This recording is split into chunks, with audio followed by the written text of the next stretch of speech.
Assalamualaikum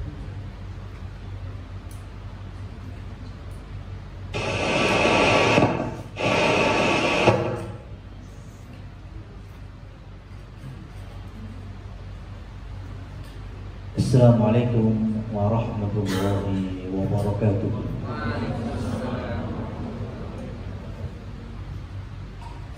Innal hamdalillah nahmaduhu wa nasta'inuhu wa nastaghfiruh wa natubu ilayhi wa na'udzu billahi min shururi anfusina wa min sayyiati a'malina may yahdihillahu fala mudilla lahu wa may yudlil fala hadiya lahu. Asyhadu an la ilaha illallah wahdahu la syarika lah wa asyhadu anna Muhammadan abduhu wa rasuluh. Allahumma salli wa sallim ala nabiyyina Muhammad amma ba'du. Rekan-rekan sekalian yang dirahmati oleh Allah, kita awali dengan senantiasa bersyukur kehadirat Allah Subhanahu wa taala atas segala nikmat dan karunia-Nya. Dan memang kehidupan kita ini jangan sampai lepas dari rasa syukur kita kepada Allah Subhanahu wa taala. Apapun kondisi yang sedang kita alami, semua dari kita pasti mengalami yang namanya masalah, bahkan musibah. Maka di dalam syariat kita, sabar itu ada 3 jenis. Yang pertama, sabar dalam melaksanakan perintah Allah SWT. Salat butuh sabar enggak? Sabar. Ibadah-ibadah yang lain juga butuh kesabaran. Itu yang pertama. Yang kedua, sabar dalam meninggalkan larangan-larangan Allah dan Rasul-Nya. Jadi kita ngempet untuk tidak bermaksiat, menahan diri dari kemungkaran, itu juga butuh kesabaran.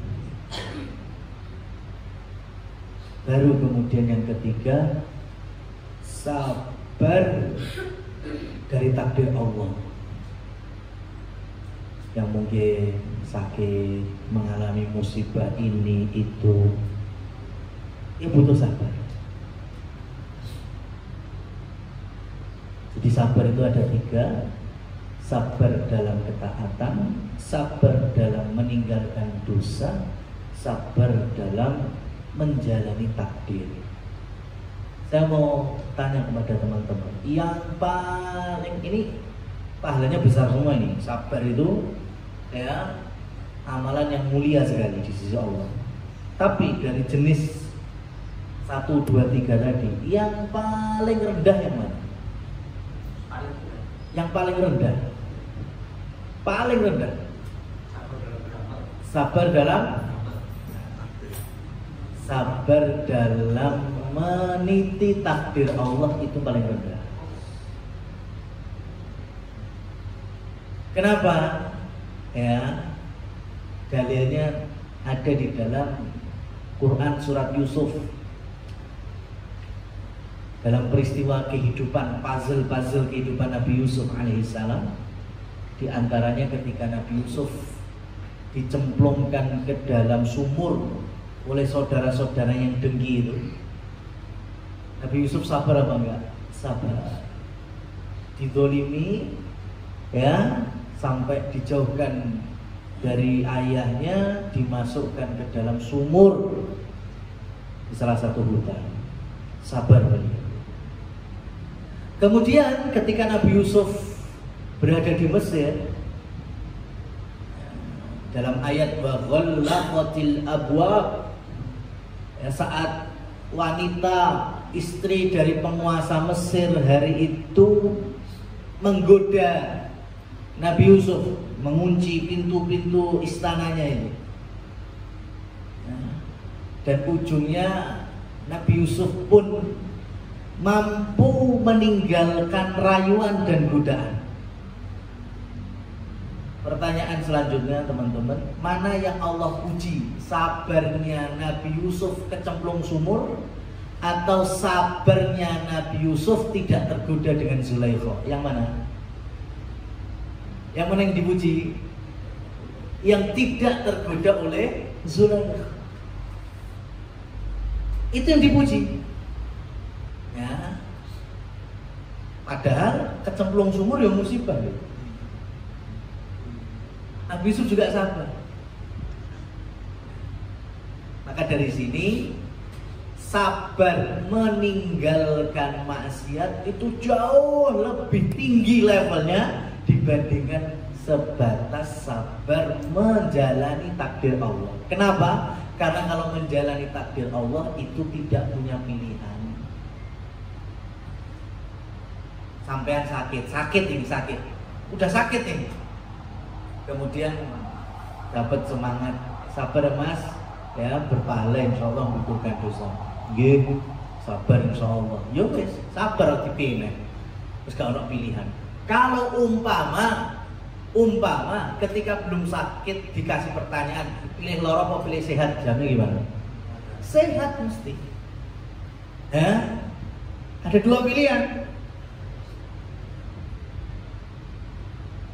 Maka ketika kita mau beramal, pilih ngaji atau pilih dulan, ada pilihan apa enggak ini? Ada dua pilihan. Di sini maka setan pasti lebih menggoda. Kajian atau dulan atau kajian. Lah kok milih kajian? Nah, berarti dia sabar di dalam ketaatan melawan godaan setan. Maksiat, ya, apa ibadah? Maksiat dikerjakan atau ditinggalkan. Ini semuanya pilihan. Kalau kita memilih maksiat berarti kita nggak sabar di dalam meninggalkan larangan Allah. Tapi kalau kita bisa mampu meninggalkan dosa dan maksiat, berarti kita berjiwa sabar di atasnya.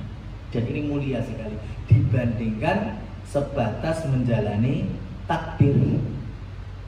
Kenapa? Karena sistemnya pasrah, gak iso apa-apa. Ya, antum kehilangan sesuatu, wes kejadian. Kalau boleh milih, ya mesti milih nggak kehilangan. Makanya Nabi Yusuf nggak ada riwayat saudaranya ketika mau nyemplung nih ngasih pilihan dulu. Yusuf, ye, cemplungnya opora. Ya, kalau ada pilihan mesti pilih, ya, jangan dicemplung. Tapi kan nggak ada riwayat seperti itu. Tiba-tiba langsung dimasukkan ke dalam sumur. Maka dari sini sabar menjalani takdir itu sebetulnya malah yang paling rendah dari tiga jenis sabar yang tadi. Sabar melaksanakan ketaatan, beramal itu jauh lebih susah. Kenapa? Karena musuhnya malas, musuhnya hawa nafsu, ya, musuhnya godaan-godaan iblis yang lain. Jadi kalau umpamanya sebentar lagi kita diberikan pilihan gelem kurban atau ora, pilih yang mana?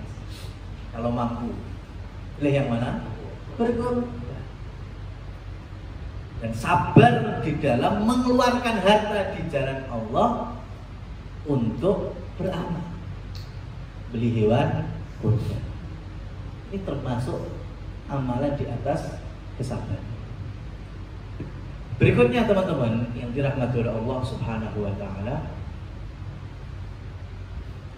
di dalam Al-Quran ada ayat dan surat terpendek, semuanya insya Allah hafal, lumrahnya muslimin dan muslimat hafal semuanya, yaitu surat Al-Kautsar, di mana surat Al-Kautsar ini turun ketika Rasulullah SAW mendapatkan musibah dan beliau di atas kesedihan. Ya. Sedih kenapa? Musibah kenapa? Pertama, beliau dapat musibah anak lanangnya meninggal. Rasul punya anak laki-laki yang bernama Abdullah At-Tahir wafat. di usia yang masih kurang dari 2 tahun, anak laki-laki. Sedih loh, musibahnya di situ. Tapi kematian anak laki-laki Rasulullah SAW membawa material untuk menghina dan merendahkan beliau. Orang-orang musyrikin Mekah itu menganggap Nabi Muhammad terputus nasabnya. Nasabnya terputus. Kenapa? Karena gak duitnya anak lanang. Orang Arab itu kalau sama anak lanang, masya Allah, ya bahkan mungkin bisa kita sebut lebay, bener. Saking lebaynya, kalau punya anak wedok malah dikubur hidup. Kenapa? Bagi mereka, kalau ada anak laki-laki itu bisa melanjutkan nasab, bisa melanjutkan kejayaan sukunya, ya, keluarga besar ini. Tapi kalau anak laki-laki nggak ada, siapa yang bisa melanjutkan nasabnya? Sudah nggak ada lagi. Makanya mereka menghina Rasul Shallallahu Alaihi Wasallam dengan sebutan abtar, terputus. Terputus dari apa? Terputus dari nasabnya. Sudah nggak bisa, ya, melanjutkan nasab Muhammad. Ya, maka Allah Subhanahu Wa Taala turunkan ayat Inna syani'aka huwal abtar. Sesungguhnya mereka yang menghinamu itu, ya, atau yang merendahkanmu itu, hai Muhammad, mereka orang-orang yang terputus. Terputus dari apa? Terputus dari rahmat Allah, dari hidayahnya, terputus dari kenikmatan besok di akhirat, ya. Jadi surat Al-Kautsar itu pada aslinya ayat hiburan kepada Rasulullah Sallallahu Alaihi Wasallam. Kenapa? Karena turun dikala Nabi sedang sedih, dikala Nabi sedang Allah sempitkan hidupnya, yaitu dengan hinaan-hinaan orang Quraisy. Jadi sekali lagi, surat Al-Kautsar turun dalam kondisi apa? Sedih. Berarti ayat untuk apa? Menghibur. Nah, teman-teman yang dirahmati oleh Allah Subhanahu Wa Taala, kita akan ambil pelajarannya dari ayat yang pertama. Allah Subhanahu Wa Taala berfirman, Inna a'tainakal kautsar. Bahwasanya Allah berikan kepadamu kenikmatan yang banyak. Al-Kautsar itu secara makna nikmat yang banyak. Maka sahabat Abdullah ibnu Abbas ketika ditanya, apa tafsir Al-Kautsar itu nahrun fil jannah, sungai di surga, atau danau telaga di akhirat? Kata Abdullah ibnu Abbas, itu hanya di antaranya. Ya, jadi Al-Kautsar itu artinya tidak serta merta apa? Telaga di surga atau telaga di akhirat. Enggak. Itu di antaranya kenikmatan yang Allah berikan kepada Rasul Sallallahu Alaihi Wasallam. Al-Kautsar itu artinya banyak kenikmatan yang Allah berikan kepada Nabi Muhammad Sallallahu Alaihi Wasallam. Fasalli li rabbika wanhar, maka dirikanlah salat dan menyembelihlah. Itu ayat yang kedua. Nah, saya mau tanya ke teman-teman lagi, ya. Coba surat sebelum surat Inna A'taina tadi, surat apa ya?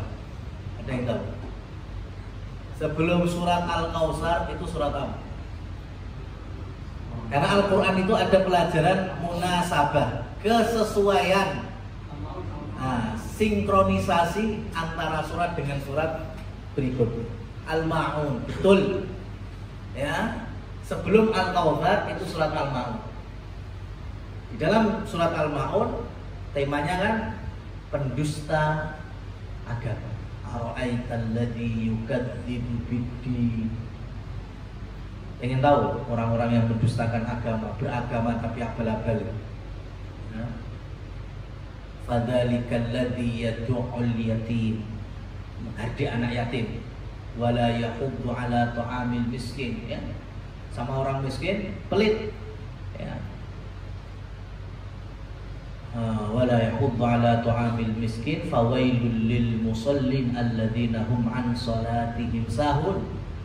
Di antara pendusta agama melalaikan sholat sembarangan, ya, tidak tepat waktu, bahkan meninggalkannya.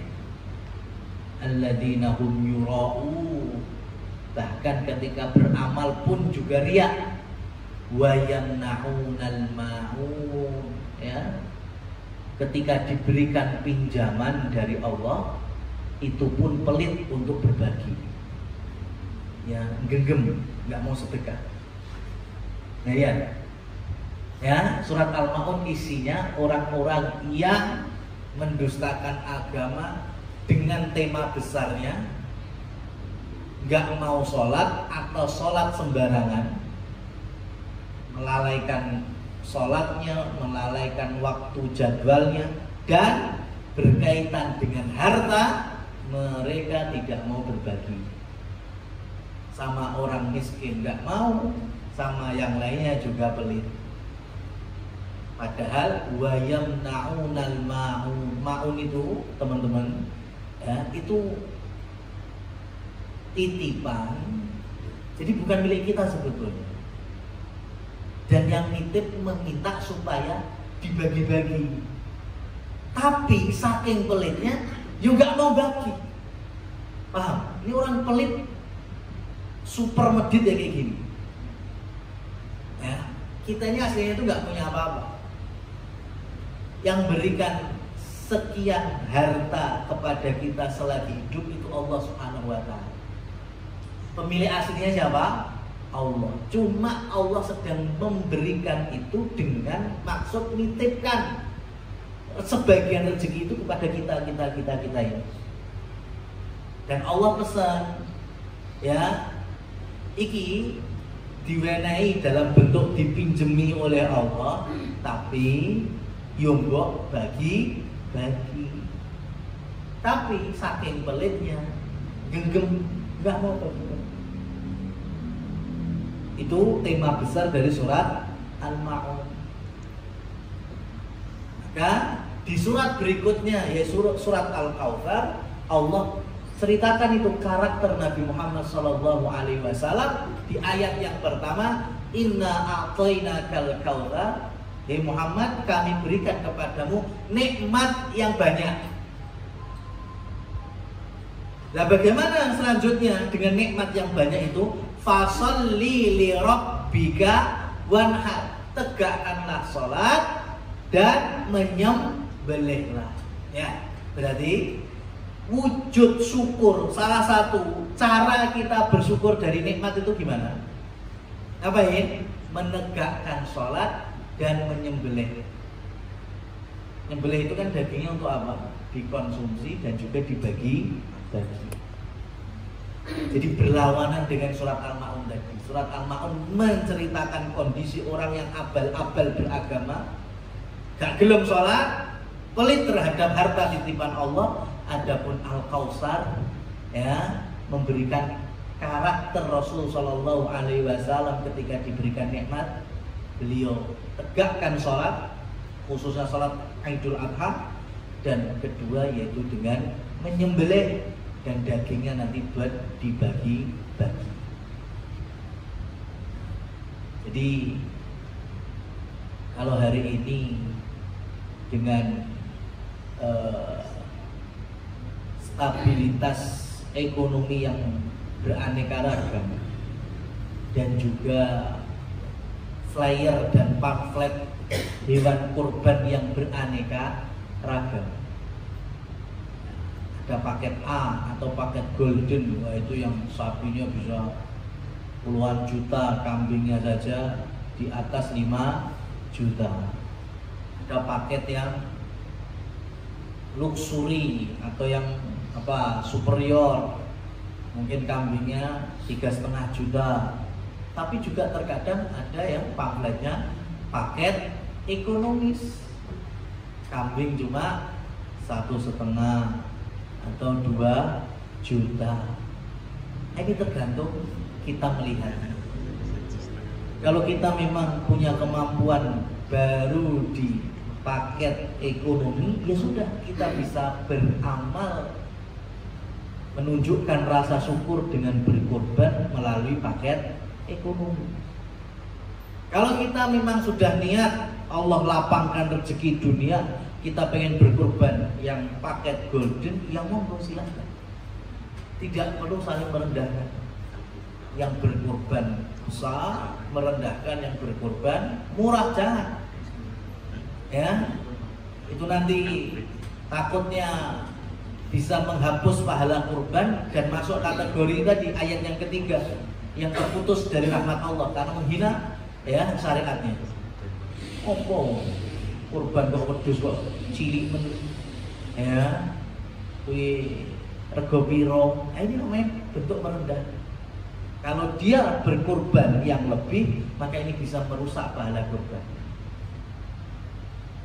Yang menjadi penyakit maido wong sing kurban murah, dheweke dhewe ra kurban. Nah, ini penyakit ini. Ya, ini penyakit. Lah wong kurban ya orang, tapi maido wong sing kurban. Nah, ini saya nggak tahu solusinya. Ya, ini solusinya guys, doakan hidayah aja. Tapi ini penyakit. Ini teman-teman yang dirahmati oleh Allah Subhanahu wa ta'ala. Pelajaran berikutnya. Tadi itu kita sampaikan bahwa surat Al-Kautsar sebagai ayat menghibur. Ketika Rasul Shallallahu Alaihi Wasallam dapat musibah dan sedih, dan bentuk ayat hiburannya itu ada 2 sisi. Sisi yang pertama, Allah mulai dengan inna a'toina kal kautsar. Muhammad, kami telah berikan kepadamu nikmat yang besar, nikmat yang banyak. Berarti ini ya konsep kalau kita sedang sedih dan banyak masalah, apa? Ingat-ingat kenikmatan yang Allah berikan kepada kita juga banyak.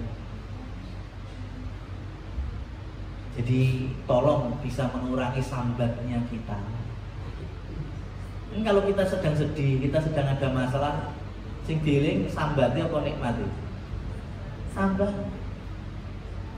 Maka inilah fungsinya kenapa ketika sampean itu teman-teman dapat nikmat, tolong diingat-ingat, diukir itu kenikmatan itu, kebahagiaan itu di memori kita.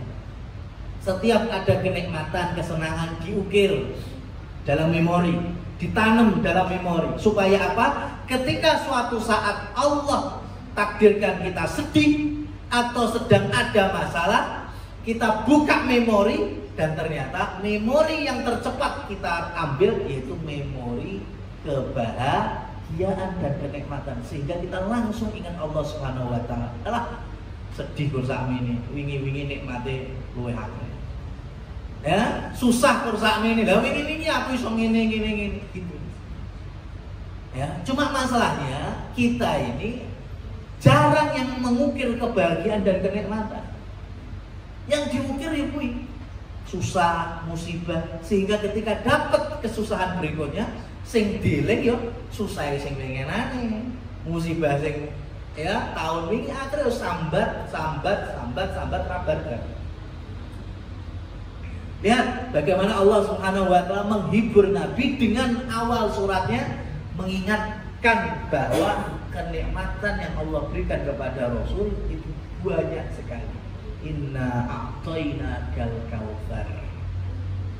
Yang pertama, ini konsep supaya kita bisa keluar dari kesedihan, keluar dari kesusahan, ingat bahwa nikmat yang Allah berikan jauh lebih banyak. Yang kedua, fasalli li rabbika wanhar. Otomatis kalau kita sudah bisa menikmati atau mengambil hikmah dari nikmat-nikmat yang Allah berikan, muncul wujud syukur. Ya. Dan ini nggak cuma kepada Nabi Muhammad SAW saja. Allah juga perintahkan kepada Nabi Daud. Nabi Daud itu nikmatnya sedikit atau banyak? Banyak. Nabi, raja, kaya raya, dunia kepegang semua. Tapi Allah masih berfirman, "I'malu ala Dawud syukra." Beramalah kalian, Daud dan keluarga besar Nabi Daud, syukra, sebagai wujud rasa syukur. Nah, ini. Jadi kalau diberikan nikmat itu syukur. Syukurnya dengan apa? Dengan beramal, dengan ibadah, bukan dengan party-party yang nggak jelas. Ya, dengan menghambur-hamburkan titipan dari Allah tadi ke dalam bentuk dosa dan maksiat. Tapi lihat, Allah perintahkan kepada Rasul, "Fasholli li rabbika", tegakkanlah salat. Ya, wanhar, dan menyembelihlah. Jadi ibadah kurban itu salah satunya ibadah sebagai wujud syukur kita dari kenikmatan yang Allah berikan. Kira-kira kalau Allah berikan nikmatnya setiap hari, setiap pekan, setiap bulan, setiap tahun, berarti yang nyembelihnya tiap tahun. Ya, syukurnya yo tiap hari. Allah berikan kenikmatan tahun-tahunan, kurbannya cuma sekali seumur hidup. Nah, ini juga nggak pas. Dikasih tahu alasannya, kan aku nate kurban. Dikira kurban kaya sunat, ya, seperti hanya khitan sekali seumur hidup. Padahal enggak, kurban itu ibadah tahunan. Selagi kita mampu untuk berkurban tiap tahun, berarti kerjakan kurban tiap tahun. Ya.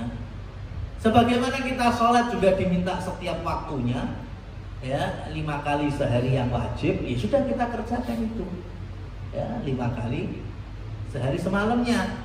Orang terus kemudian, wah aku dikasih nikmat baru sholat, nggak diberi nikmat juga nggak sholat. Nah, ini nggak umum seperti ini.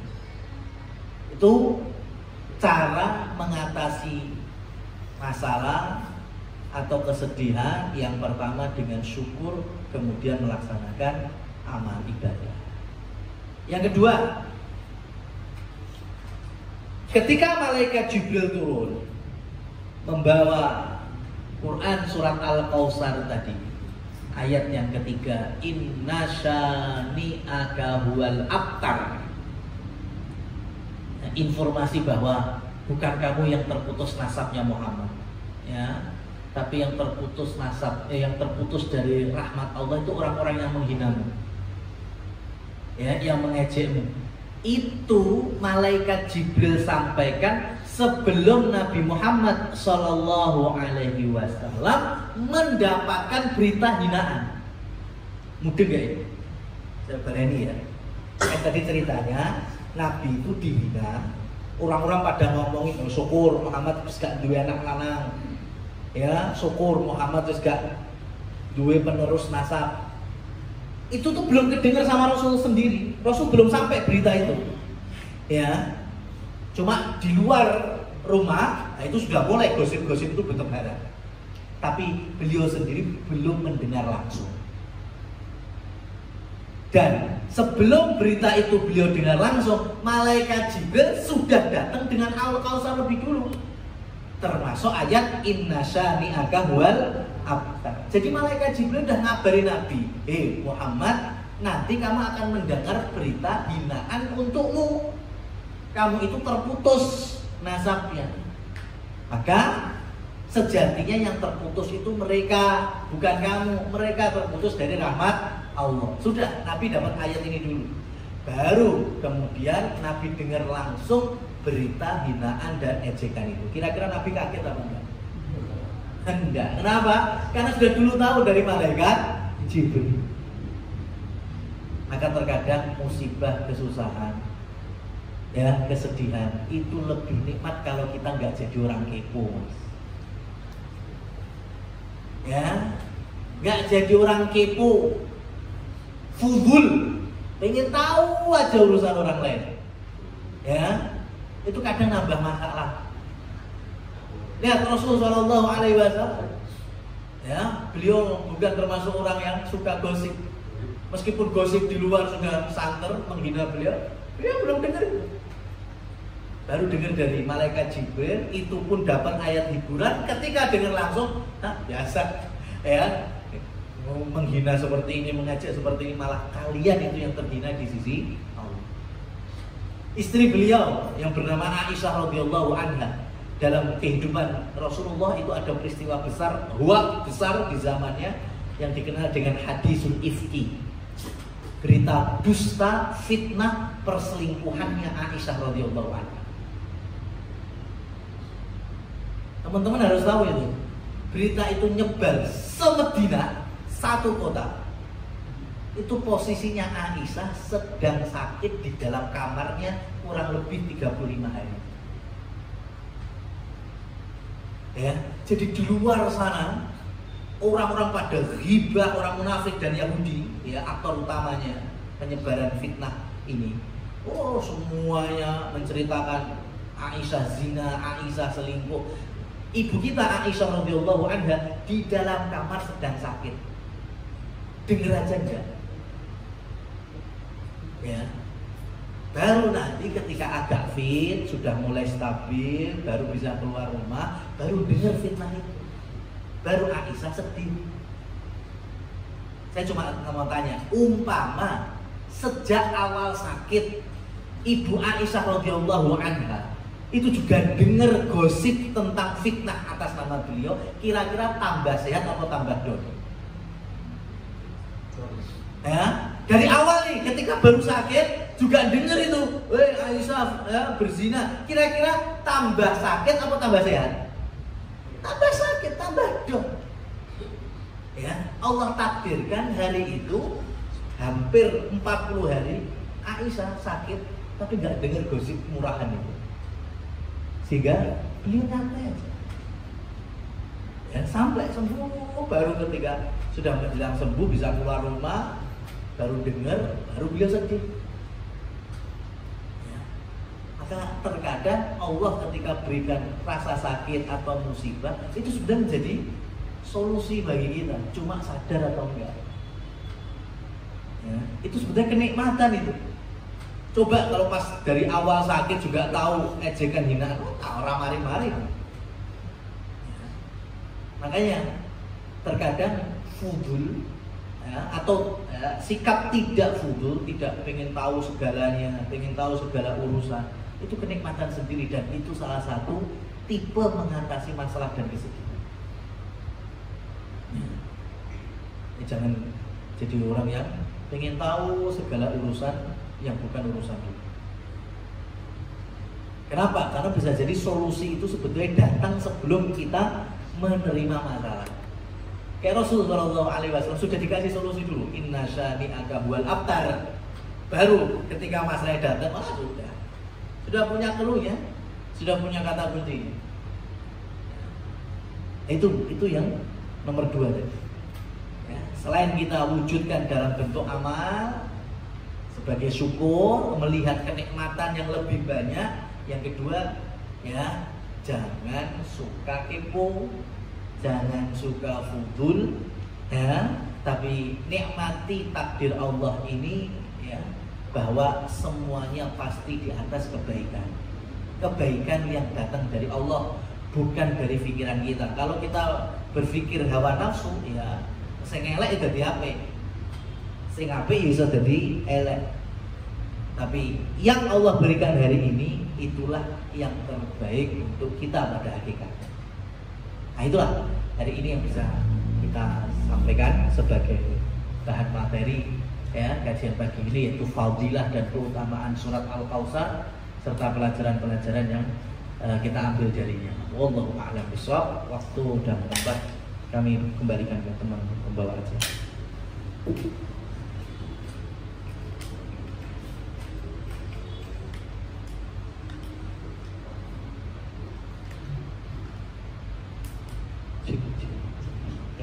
Terima kasih atas tausiahnya. Kemudian saya kasih waktu untuk teman-teman untuk bertanya. Silakan yang ingin bertanya.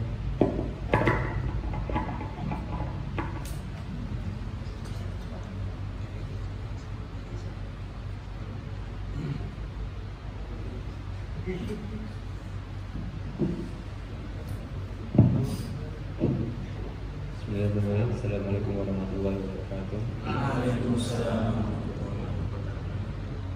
Mohon izin Ustaz, mau bertanya terkait kurban. Jadi syarat apa ya untuk berkurban itu kan untuk yang mampu gitu. Kalau dari Ustaz sendiri yang dimaksud mampu menurut Ustaz itu bagaimana? Jadi apakah dia sudah tercukupi untuk dirinya, kemudian sisa itu untuk berkurban, atau mungkin dia tercukupi kemudian ada simpanan juga tercukupi tabungannya, kemudian baru sisanya untuk berkurban, atau bagaimana? Kalau Ustaz mampu di sini, itu pertanyaan dari kami. Terima kasih untuk jawabannya. Saya Muhammad Heron. Assalamualaikum warahmatullahi wabarakatuh. Barakallahu fiik. Terima kasih. Yang pertama akan kita luruskan dulu, mampu bukan versi saya, tapi versi syariat. Ya kan? Artinya ini disepakati oleh para ulama. Jadi syaratnya berkorban itu Islam, Muslim. Muslim itu syarat pertama. Jadi kalau ada tetangga non Muslim atau orang kafir ingin ikut iuran sapi 7 orang, sampai panitianya harus bisa nolak. Kenapa? Karena itu bisa menggugurkan korbannya 6 orang Muslim lainnya. Ya, kan 1 ekor sapi bisa dibeli berapa orang? 7 orang. Kan 7 berarti kan niatnya apa? Korban. Dan syaratnya korban salah satunya Muslim. Lek enek wong non Muslim melu iuran sapi, berarti panitianya harus bisa mencoret. Masalah teknisnya urusan dulu. Ya kan? Harus bisa dikeluarkan. Kenapa? Karena bisa merusak korbannya 6 orang Muslim yang lain. Yang kedua, balik. Ya, makanya kurban itu ibadah, yang beli itu kepala keluarga, pahalanya 1 keluarga utuh, baik yang hidup maupun yang sudah meninggal. Itu jadi nggak perlu tahun ini ya anak nomor 1 tahun lalu anak sing sampai anak sing ragil sing bayi ya di atas namakan, itu nggak butuh seperti itu. Emang bayi iso tuku kurban? Nggak bisa. Dia sapa sing nunggu? Yuk ayah ya sudah ya kan? Yang bayi tetap mendapatkan pahala. 1 keluarga itu dapat pahala. Ini balik. Yang ketiga, berakal. Ya, berakal. Enggak, orang gedeng nggak perlu ikut korban. Ya. Kemudian yang keempat, yang hari ini sudah nggak ada, tapi mungkin ya, ketika nanti mendekati hari kiamat akan ada lagi, yaitu perbudakan. Ya, jadi merdeka. Budak nggak boleh berkorban. Nah, hari ini kan nggak ada perbudakan. Baru yang kelima, istita'ah, kemampuan. Mampu ini artinya mampu membeli hewan kurban. Ya. Lah bagaimana mampunya? Yaitu dengan melihat kebutuhan primer, kemudian masih sisa, dan itu berada di bulan-bulan kurban, yaitu Dzulhijjah, maka disitulah disarankan untuk berkurban. Apa meneh tadi ada 1 paragraf punya rekening, punya tabungan. Kira-kira primernya cukup nggak itu? Nah, gitu loh. Jadi di bulan di mana ada ibadah berkurban, yaitu Dzulhijjah, kemudian kita dapat gaji misalnya. Dari gaji itu kebutuhan primer, saya nggak ngomong gaya hidup loh ya, kebutuhan primer itu sudah terpenuhi, sudah tercukupi, kok masih ada sisa, dan sisanya itu masih bisa untuk beli hewan kurban, maka berkurban. Ya, sekarang hewan kurban itu yang paling minimalis itu domba biri-biri. Kenapa? Kalau unta terlalu besar, kalau sapi juga terlalu besar. Ini kita bicara yang tadi low budget, minimalis. Paling bisa kambing. Kambing, kalau kambing yang Jawa, kambing Australia, kambing Garut, itu kan musinahnya, usianya harus 1 tahun lebih. Berbeda dengan domba gibas. Gibas itu cukup jadaah. Jadaah itu masuk 7 bulan, dari 6 bulan genep masuk bulan ke-7.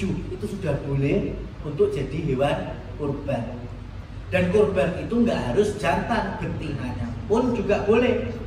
Wes saiki wedhus gibas wedok 6 sasi rego piro? Gitu ya. Jadi kalau ternyata habis selesai ya menakar kebutuhan primer di bulan Dzulhijjah kok masih ada sisanya cukup untuk beli gibas wedok 6 sasi, udah, maka berkorban. Nah dari sini kalau ada sebagian teman-teman yang lainnya bertanya, Ustaz, ya boleh nggak utang dalam berkorban? Ya lihat dulu utangnya itu gimana. Kalau utang dengan sistematis matematika sanggup untuk membayar dengan mudah, maka dalam kasus ini silahkan berutang.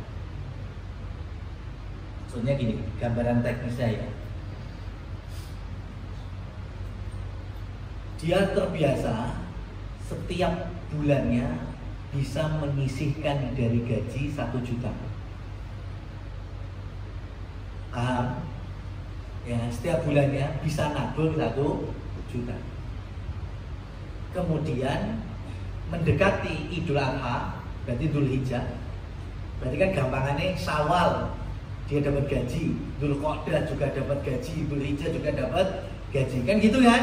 Dan setiap bulan mampu menabung 1 juta. Lah sekarang kalau Dzulhijjah dia pengen berkorban tapi tabungannya baru 1 juta, padahal harga kambing 2 juta atau mungkin 3 juta, berarti kan minus berapa? Minus 2 juta. Tapi kan matematikanya jalan. Halah, Muharram aku ya iso nyisihne 1 juta. Bulan Safar juga aku bisa nyisihkan 1 juta. Berarti 1 juta hari ini akan aku belikan kambing, butuh 2 juta ngutang.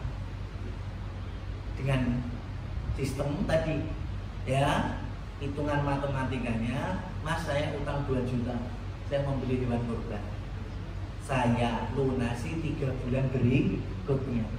Hitungannya salah apa enggak? Enggak kan? Karena bulan besok dia masih bisa nabung 1 juta, bulan berikutnya masih bisa nabung 1 juta, lunasi utang. Maka seperti ini boleh ya. Jadi utang untuk berkurban dengan matematikanya jalan aja. Terus wah siapa yang berkorban utang ya, pengen korbannya sapi limusin, tapi nggak diukur, akhirnya malah nggak bayar terlilit hutang. Jadi salah. Jadi orang ini dalam kondisi tidak istitoah, tidak mampu. Sekali lagi, mampu itu dengan catatan kebutuhan primer bulan itu cukup dan masih ada sisa, dan sisa itu bisa untuk membeli hewan kurban termurah, maka berkurban. Wallahu a'lam bishawab. Terima kasih. Untuk teman-teman, ada yang ingin menanyakan lagi?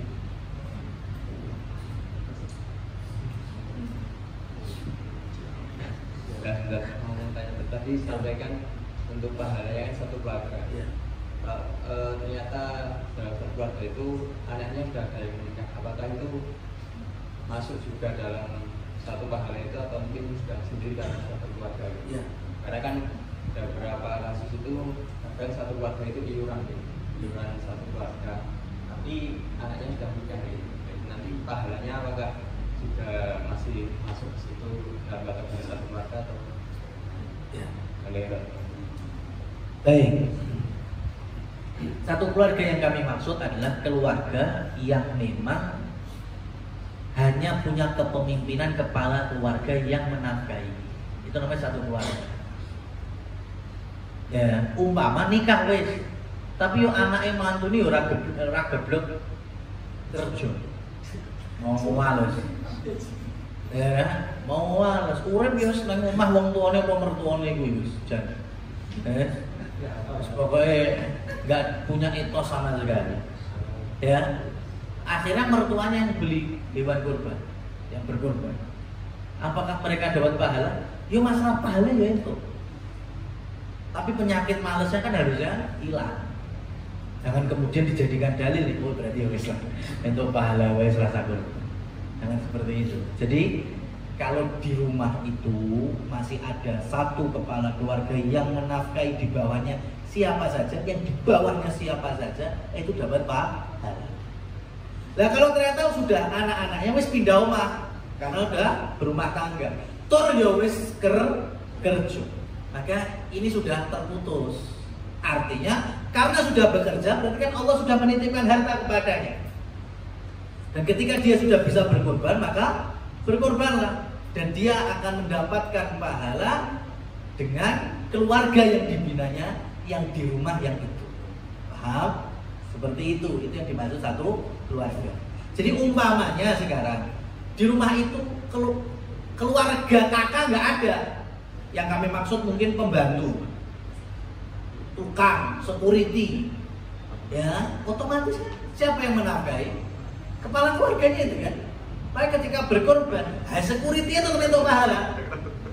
Kenapa? Karena dalam naungan nafkah si kepala keluarga tadi, pembantunya tetap dapat pahala. Gitu. Ya, tapi kalau anaknya yang sudah gede, sudah dapat persenan dari saham perusahaannya atau sudah menjadi CEO perusahaannya, sudah punya rumah mewah juga dengan keluarga kecilnya, maka dia harusnya berkorban dan dia mendapatkan pahala serta orang-orang di bawahnya juga mendapatkan pahala dari korbannya. Gitu.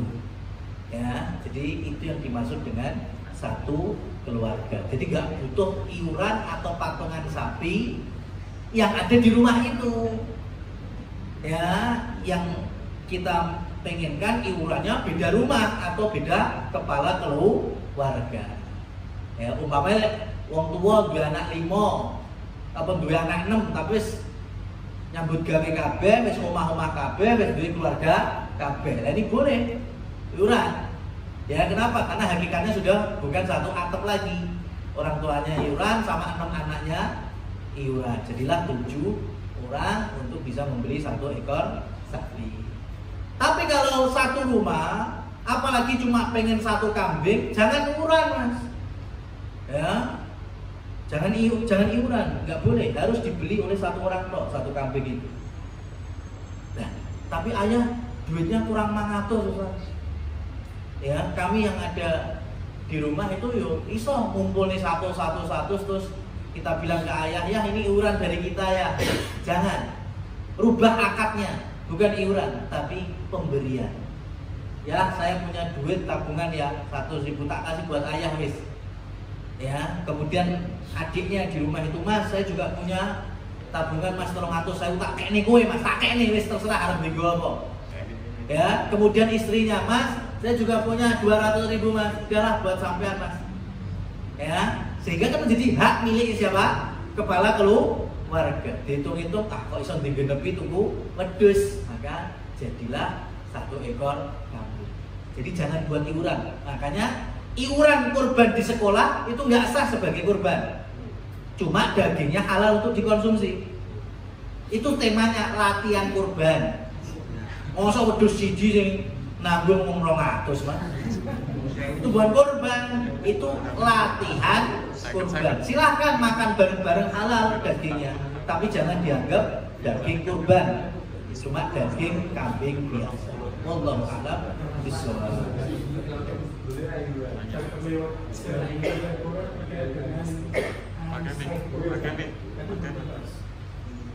Ya, tadi kan saya tanya, pertanyaannya utang kurban. Kalau arisan kurban, arisan ini saya harus butuh definisi arisan itu piye.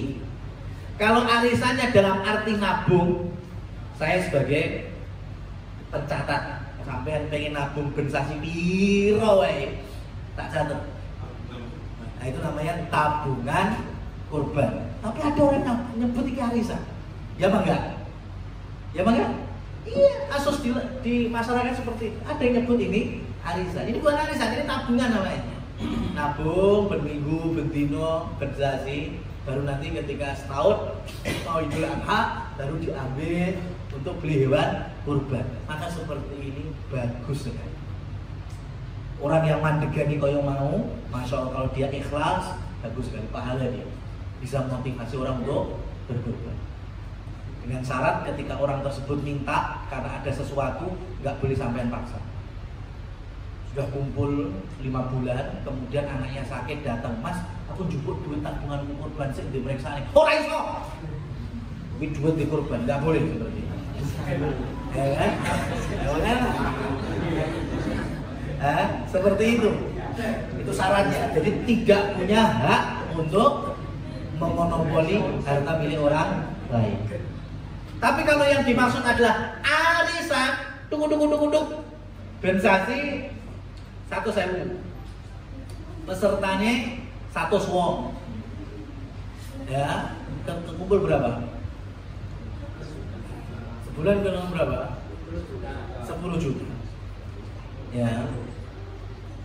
Atau 10 orang aja. 100 wong kayak kakeknya. Kalau sampai 10 orang, sebulan berarti kena 1 juta. Kemudian 10 bulan berarti 10 juta. Arisan seperti ini, ketika nanti di hari hanya itu muncul hanya bisa 2 orang atau hanya 1 orang, padahal semuanya pengen berkurban, padahal asas amalan itu fastabiqul khairat, berlomba-lomba. Tapi kan nggak bisa dengan arisan yang metu iki. Ya, sehingga yang lainnya nunggu lagi tahun berikutnya, Itu yang pertama. Dari sisi seperti ini tidak dianjurkan. Yang kedua, bisa jadi setiap tahun harga hewan kurban berbeda. Padahal arisannya podong. Nah, disitulah nantinya letak ketidakseimbangan dan mesti bikin grundel anggota lainnya. Maka kalau model arisan seperti ini tidak dianjurkan. Ya, arisan kurban yang seperti ini tidak dianjurkan. Tapi kalau nabung kurban, monggo silakan. Wallahu a'lam bishawab. Konteksnya itu adalah bila 7 orang. Ya. Sepakati 7 orang ini gantian ke tahun. Ya. Harga itu disesuaikan dengan harga tahun berjalan. Misalnya tahun pertama sepakati A. Ya. 1 orang 3,5, dan 3,5 dibagi 7. Berarti setiap tahun arisannya beda. Ya. Enggak apa-apa, itu hitungannya nabung, sama. Ya kan? Dan tujuannya ridho semuanya, berarti kan akan mengulangi berkurban 7 tahun sekali. Secara hukum boleh. Tapi secara fastabiqul khairat tentu ini enggak fastabiqul khairat. Tahun. Hah? Tahun. Loh iya tahun, tapi kan saya ini bisa setiap tahun, kenapa harus nunggu 6 tahun lagi? Paham nggak? Ya kan? Nah, kecuali kalau memang tadi pakai matematikanya, saya kayaknya kalau setiap tahun nggak bisa, makanya saya tak ikut arisan inilah. Tapi nunggu 6 tahun bisa, kan gitu kan jatuhnya? Ya monggo. Ya, tapi kalau orang itu pengennya dapat pahala terus setiap tahunnya, kan setiap tahun berkurban. Nah, turunan dari sini mungkin ada yang ikut arisan karena pertemanan, padahal dia juga kurban di tempat yang lain dengan hartanya karena dia mampu. Seperti ini juga nggak pas. Kenapa? Karena yang teranggap ibadah kurban itu cuma 1 loh. Ya, yang satunya itu terhitung sedekah biasa. Kan ada model gitu. Ya. Jadi neng masjid neng kampungnya ikut arisan. Tapi karena dia mampu, di kampung halamannya itu minoritas hewan kurban. Akhirnya dia juga kurban di kampung halamannya. Sampai perantauan ini terjadi. Seperti ini yang teranggap sah, 1 tok. Dia harus niatkan yang mana? Ikut rombongan masjid tempat dia tinggal atau yang di kampung halamannya. Kalau dia niatkan di tempat tinggal, berarti yang di kampung halamannya itu sedekah biasa. Itu bukan daging kurban, bukan sapi kurban, bukan domba kurban. Tapi kalau dia niatkan yang di kampung halaman, maka yang ikut masjid itu yang daging biasa, sedekah biasa. Ya, kalau pengen pahala yang gede, paham nggak? Tak kasih tahu tips. Kan yang penting salah satu, ya kan? Salah satu. Ikut yang di tempat perantauan. Sudah. Ya, tapi saya masih punya duit kan? Ya. Telepon, koyoran duit koncowe di kampung halaman. Koyoran duit dulur.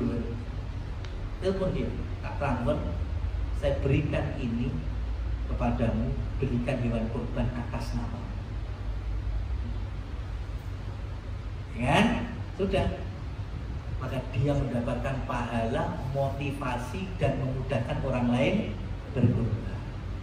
Ini bisa terjadi di mana? Thayyibah. Ya, Thayyibah, perusahaan yang mungkin bisa setiap tahun berkorban. Ya, daripada berkorban atas nama perusahaan, lebih baik setiap tahunnya dipanggil teman-teman.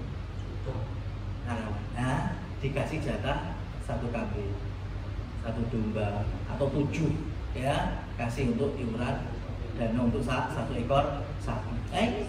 Lebih bagus, memotivasi dan memudahkan orang lain untuk berkorban. Paham ya? Itu. Jadi setiap tahun akhirnya berjalan. Kalau pakai arisan, nunggu 6 tahun lagi so. Ya Allah, nunggu pahala dekat 6 tahun. Ya kan? Kalau bisa setiap tahun, kenapa harus nunggu? Allah Ta'ala bisa. Terima kasih atas tausiahnya Ustaz. Mungkin karena mengingat waktu sudah pukul 9, marilah kita tutup majlis pada pagi hari ini dengan bacaan Alhamdulillah dan doa kafaratul majlis bersama-sama. Alhamdulillahirabbil alamin, subhanakallahumma wa bihamdika asyhadu an la ilaha illa anta astaghfiruka wa atubu ilaik.